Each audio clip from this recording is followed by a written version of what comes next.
বিগত প্রায় 6 মাস ধরে আমরা যে আরজিকর আন্দোলনের সঙ্গে যুক্ত, আমরা সেই হতভাগ্য মা বাবা। আমাদের একমাত্র সন্তানকে গত বছর 9 আগস্ট হারিয়ে ফেলেছি। আমরা হারিয়েছি তার সমস্ত স্বপ্ন, তার সমস্ত পরিশ্রম করার সমস্ত কিছু।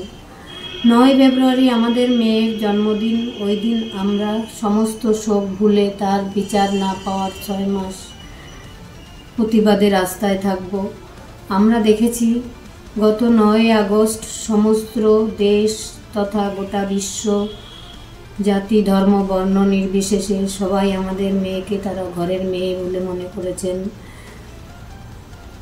তারা এই 9 ফেব্রুয়ারি প্রতিবাদে রাস্তায় থাকবেন, এটা আমাদের তরফ থেকে বিশেষ অনুরোধ থাকবে আমাদের বৃহত্তর পরিবারের কাছে। আমাদের মেয়ে MBBS পড়া শুরু করার পর থেকে তার জন্মদিন পালন হতো তার কলেজে। তারপর পাশ করার পর তার কর্মস্থল নার্সিংহোম বা মাতৃসদন বা চেম্বারে। পরে MD চান্স পাওয়ার পরে 2 বছর আরজিকর মেডিকেল কলেজে তার জন্মদিন পালন হতো। এই বছর প্রথম জন্মদিনে ও আমাদের কাছে আর নেই।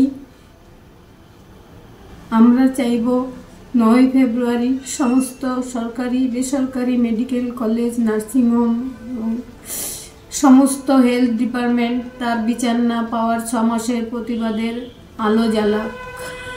এবং আমাদের মেয়ে ফুল গাছ খুব ভালোবাসত, তাই 9 ফেব্রুয়ারি সবাই একটি করে ফুল গাছ লাগাবেন সবার বাড়িতে বা কর্মস্থলে।